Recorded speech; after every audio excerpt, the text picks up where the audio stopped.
नमस्कार बाबू, स्वागत है आपका कंपटीशन फैक्टर यूट्यूब चैनल पे। वैद्युत द्विध्रुव के कारण किसी भी बिंदु पर वैद्युत क्षेत्र की तीव्रता, अब तक मैंने आपको बताया है अक्षीय स्थिति में और निरक्षीय स्थिति में वैद्युत द्विध्रुव के कारण वैद्युत क्षेत्र की तीव्रता निकालना।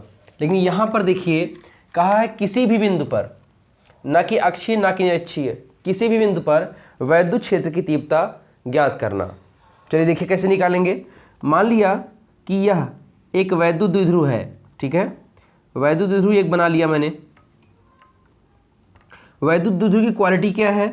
आपको पता है कि वैद्युत द्विध्रुव दो परिमाण में बराबर, माने नेचर में बराबर होना चाहिए और प्रकृति में विपरीत आवेशों से मिलकर बनता है। ये मान लिया -q और ये +q, दो आवेश हैं, एक बिंदु A पर है और एक बिंदु B पर स्थित है, ठीक है ना। -q +q दो आवेश हैं, बिंदु A और बिंदु B पर स्थित हैं। दोनों आवेशों के बीच की अल्प दूरी आपको पता है कितनी होती है, 2l होती है, ठीक है। अब मैं क्या करूँगा, देखते रहिए। यहाँ पर इस वैद्युत द्विध्रुव को रोटेट कराया जाएगा, घुमाया जाएगा। चारों दिशाओं में इस वैद्युत द्विध्रुव को घुमाएंगे। जब वैद्युत द्विध्रुव घुमाएंगे तभी क्या ज्ञात होगा? वैद्युत द्विध्रुव आघूर्ण, ठीक है, इलेक्ट्रिक डाइपोल मूवमेंट। अब आप देखो, इसको घुमाने के लिए सबसे पहले अगर यह एक प्लेन पर इसी तरीके से रखा है तो वैद्युत द्विध्रुव आघूर्ण की दिशा किधर से किधर होगी? मैंने आपको बताया था कि वैद्युत द्विध्रुव आघूर्ण एक सदिश राशि है और इसकी दिशा -q से +q की ओर होती है। यह वैद्युत द्विध्रुव आघूर्ण की दिशा हो गई, ठीक है। वैद्युत द्विध्रुव आघूर्ण किसे दिखाते हैं? P से दिखाते हैं, ठीक है, अच्छी बात है। अब जब मैं मान लीजिए यह वैद्युत द्विध्रुव है, ठीक है, इसको ऐसे रोटेट करा रहे हैं। रोटेट कराएंगे तो ये क्या होगा? ऐसे ऊपर जाएगा, फिर ऐसे जाएगा, फिर ऐसे जाएगा, फिर ऐसे जाएगा, ऐसे घूमते फिर यहाँ तक आएगा। -q +q की जगह चला जाएगा, +q कहाँ चला जाएगा? -q की जगह आएगा। फिर रोटेट करेगा तो जो स्थिति ऊपर हुई थी वही फिर से घूमेगी और यहाँ फिर से ये वापस आ जाएगा। माने पहले बार रोटेशन होगा 45 अंश, 90 अंश, 180 अंश, फिर 270 अंश, फिर कितना? 360 अंश, ऐसे इसका रोटेशन होगा। अब आप देखो, मान लीजिए कि घूमता हुआ कहाँ पहुँचा? इस तरीके से घूमता हुआ नीचे पहुँचा, ऐसे, ठीक है। मैंने ये स्थिति बनाई है इसकी, यहाँ पहुँच गया, ठीक है। ये स्थिति बनाई है इसकी, ये पहुंच गया घूमते हुए। ये क्या है? ये -q है। ये क्या है? ये +q है। अच्छी बात है। ऐसे घूमते हुए मान लीजिए यहां पहुंच गया, एक स्थिति ये बना दी मैंने, ठीक है, ये बना दिया। क्या हो गया? ये -q और ये +q हो गया, ठीक है। दो स्थितियां ले लिया। अब बताओ क्या होगा?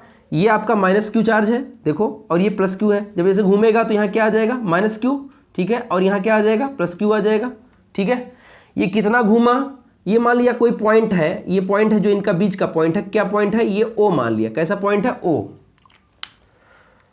अब आप देखो ये कितना घूमा? इस अक्ष से, जो मूल अक्ष है जहां पर वैद्युत द्विध्रुव वास्तविक स्थिति में रखा था, यहां से कितना घूमा? मान लिया यहां से कितना एंगल घूमा? θ एंगल घूमा। कितना एंगल घूमा? θ एंगल घूमा।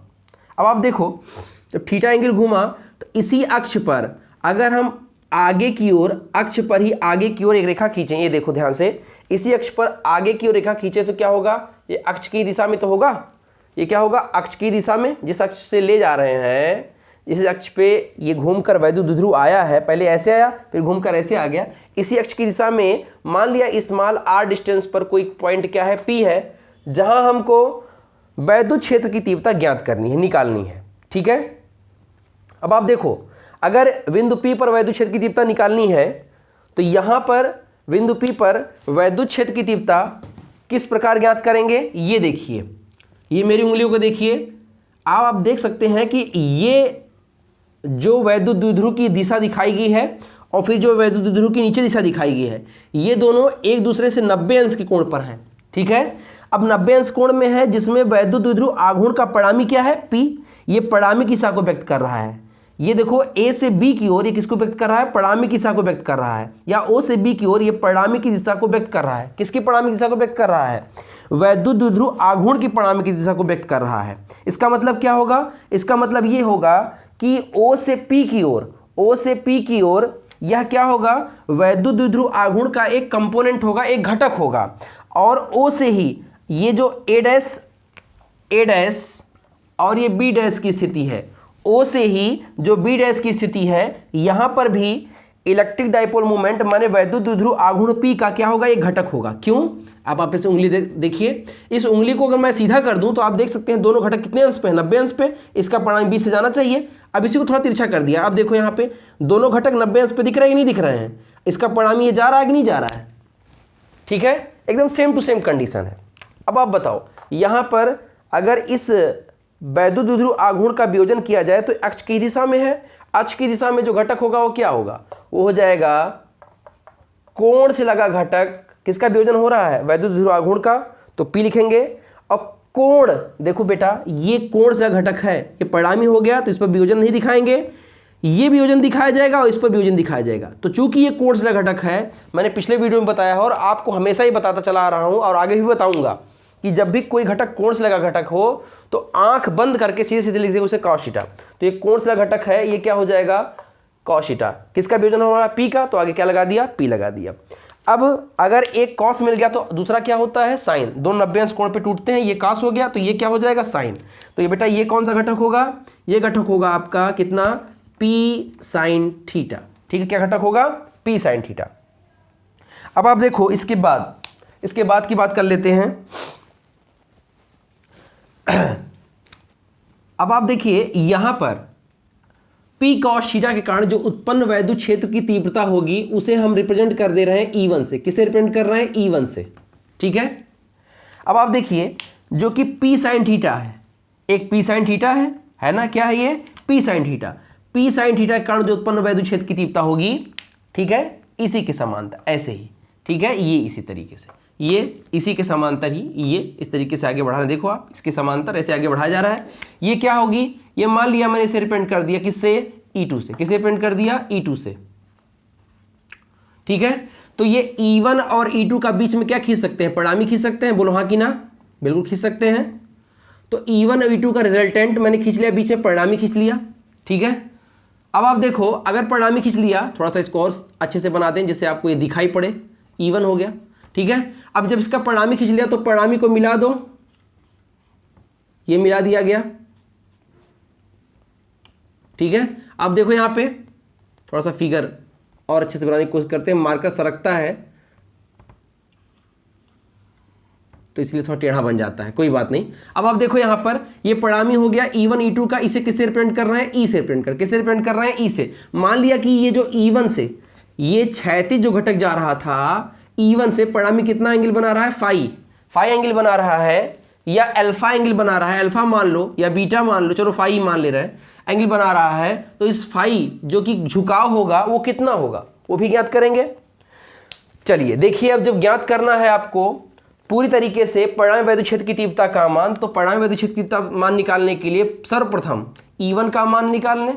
E1 क्या है, अक्ष की दिशा में है, अर्थात अक्षीय स्थिति में है, और अक्षीय स्थिति में तीव्रता का सूत्र क्या बताया गया था, P = 1/4πε0 2p/r³। कितना, 2p/r³, बिल्कुल सही है। तो 2 और इंटू P का मान कितना है, देखिए यहाँ पे P के जगह पर P का अवयव घटक कितना है, P cos थीटा। P की जगह P का अवयव घटक कितना है, P cos थीटा अपान दूरी तो समान है, P तक आपको यहाँ पर ही वैद्युत क्षेत्र की तीव्रता बिंदु P पर निकाला द्विध्रुव कण, तो यहाँ तक दूरी समान है, कितनी है, r है, तो क्या हो जाएगा, P cos θ/r³।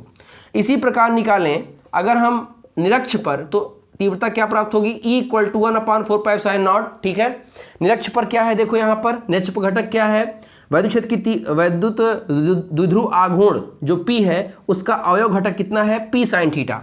तो क्या हो जाएगा, सूत्र क्या है, निरक्ष क्षेत्र में तीव्रता का सूत्र क्या बताया गया था, P = 1/4πε0 P/r³। तो P के जगह पर अवयव घटक कितना है बेटा, है P sin थीटा अपान कितना, r³।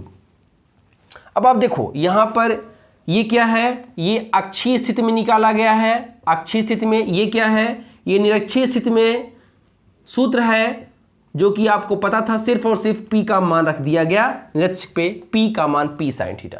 देखो बच्चा यहां पर अगर E1 और E2 तीव्रता का मान वैद्युत द्विध्रुव के कारण निकाल लिया है आपने, तो वैद्युत द्विध्रुव आघूर्ण के कारण परिणामी तीव्रता कैसे ज्ञात होगी। आप देखो यहां पर E1 ये दिशा है, E2 की ये दिशा है, इसका परिणामी ये दिखाया गया है।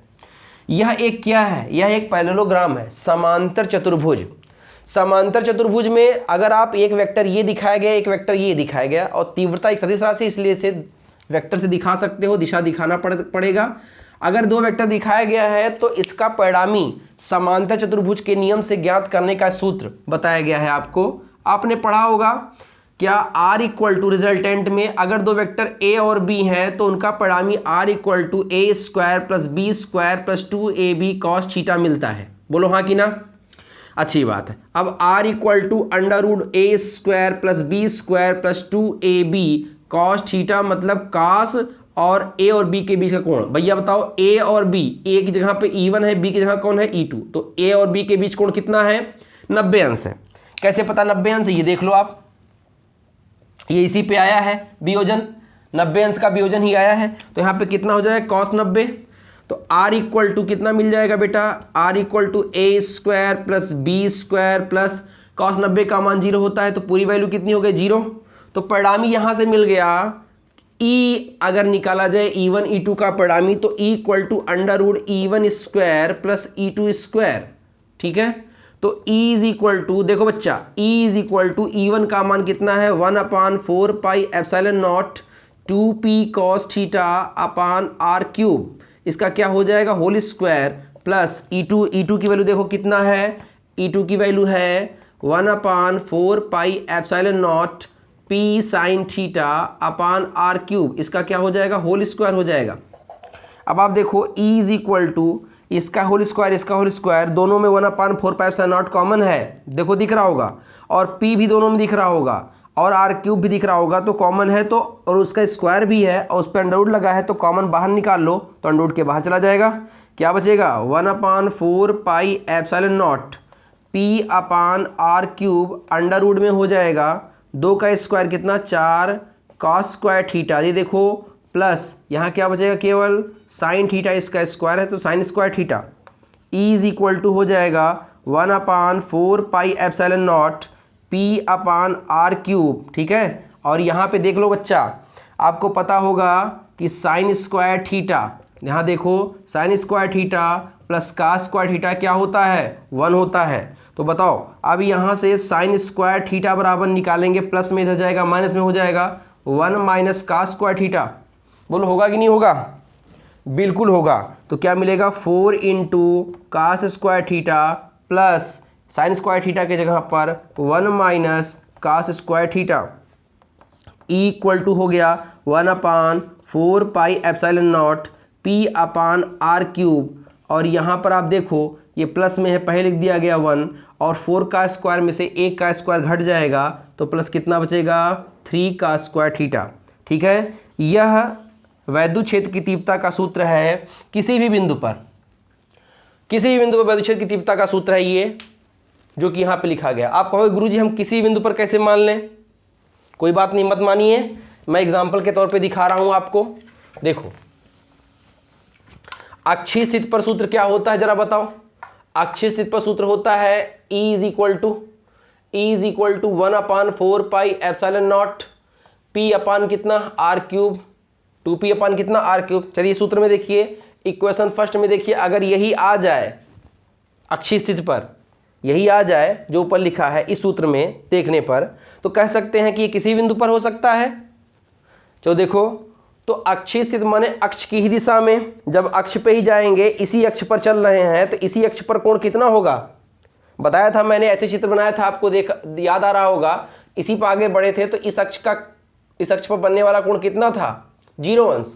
तो इस अवस्था में कॉस थीटा बराबर कॉस 0, और कॉस 0 का मान कितना होता है? 1 होता है। क्या मिलेगा? E इज इक्वल टू, आप देखो 1/4 pi epsilon not, 1/4 pi epsilon not, ये देखो, फिर इसके बाद p अपान r क्यूब, और फिर ब्रैकेट के अंदर अंडर रूट के अंदर क्या है? 1 प्लस 3 कास स्क्वायर 0 हो जाएगा ये। ठीक है, और कॉस 0 का मान कितना? 1 लिखोगे और 1 का 3 में मल्टीप्लाई करोगे तो 1 ही होगा, सॉरी 3 ही होगा। E इक्वल टू क्या मिलेगा? 1/4 pi epsilon not p upon कितना? r क्यूब, 3 1 4, 4 का वर्गमूल कितना? 2। देखो वही आ गया जो ऊपर लिखा था। अक्षीय स्थिति में मान समान आया। अब जरा निरक्ष पे देख लें, आपको पता है निरक्ष पे मान कितना होता है? निरक्ष पे जो एंगल बनता है, कोण बनता है, ये देखो कितने अंश का बन रहा है, 90 अंश का। ऐसे ही जब फिगर बनाए थे तो वहां भी बताए थे, ऐसे ही नेक्स्ट पे कहाँ गए थे, ऊपर, तो यहाँ कितना एंगल बना था, 90 अंश का, है ना। तो अब 90 अंश का है, तो बताओ यहाँ पर थीटा के यहाँ क्या लिखा जाएगा, 90 अंश, माने क्या, यहाँ देखो थीटा के यहाँ कितना अंश, 90 अंश, मतलब cos 90, और cos 90 का मान कितना होता है, 0। इस सूत्र में देखो इक्वेशन फर्स्ट में, चलो E इक्वल टू क्या मिलेगा, 1/4 pi epsilon not P upon R cube, P upon कितना, आर क्यूब, इसके बाद अंडर रूट 1 प्लस ये 0 हो गया, तो 1 प्लस 0, cos 90 का मान 0 हो गया।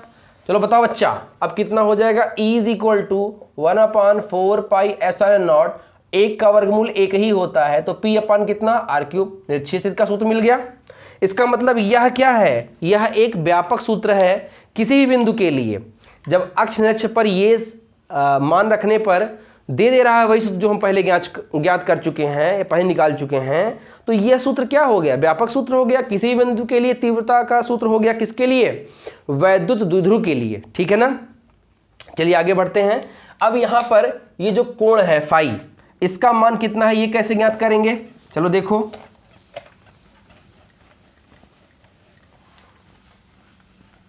हाँ चलिए देखिए, आपने निकाला था E1 की value 1/4 pi epsilon not 2p cos theta अपान कितना, आर क्यूब, और E2 निकाला था, अभी भी लिखा था 1/4 pi epsilon not p sin theta upon कितना, आर क्यूब। ये क्या है, ये झुकाव है, झुकाव प्रवणता भी कहते हैं, ठीक है, या ग्रेडियंट भी कहा जाता है, या झुकाव भी कहा जाता है। इसको किसे दिखाते हैं, tan थीटा से। तो यहाँ पे फाई है तो tan फाई लिखेंगे, ठीक है। अब tan फाई कैसे निकलेगा, खुद समझदार हो, tan तब प्राप्त होता है साइन और कास का रेशियो बनता है। साइन और कास का रेशियो कैसे बनेगा, किसमें क्या करें, E2 में E1 से डिवाइड करते हैं। अब आप बताओ tan phi is equal to E2 का मान कितना है, 1/4 pi epsilon not P sine theta upon R cube divide by E1 की वैल्यू कितनी है बच्चा, 1/4 pi epsilon not 2p cos theta upon R cube. ये इससे कैंसिल हुआ, ठीक है, P से P कैंसिल हुआ, और आर क्यूब से आर क्यूब कैंसिल हुआ, क्या मिला, tan फाई इक्वल टू 1/2, ये 2 रह गया, साइन अपान कास कितना होता है, tan थीटा होता है, ठीक है। तो फाई की एंगल कितनी हो गई, tan इनवर्स 1/2 tan थीटा, ठीक है। ये झुकाव हो गया, यहाँ पर निकाल लिया गया, है ना। तो बच्चों इस प्रकार से आप देख सकते हैं कि किसी भी दिशा में वैद्युत द्विध्रुव के कारण जो वैद्युत क्षेत्र की तीव्रता है वो हम निकाल सकते हैं, ज्ञात कर सकते हैं। इसमें कहीं से आपको यह परेशान होने की ज़रूरत नहीं है कि 90 अंश पे ही निकालें या 0 डिग्री पे ही निकालें, अर्थात अच्छी स्थिति में निकालें या अच्छी स्थिति में निकालें, ठीक है ना। एक व्यापक सूत्र मैंने आपके सामने रख दिया। अब इस चैप्टर में थोड़े से ही पॉइंट बचे हुए हैं, इसके बाद न्यूमेरिकल लगाए जाएंगे। न्यूमेरिकल की शुरुआत 0 लेवल से स्टार्ट करेंगे और टफेस्ट न्यूमेरिकल तक टच करेंगे। वीडियो में बने रहिएगा, चैनल पर बने रहिए। ये चैनल यदि वीडियो आपको पसंद आया हो तो अधिक से अधिक दोस्तों के साथ शेयर करें। चैनल पर नए हैं, चैनल को सब्सक्राइब करना ना भूलें। अगले वीडियो में मिलते हैं, तब तक के नमस्कार।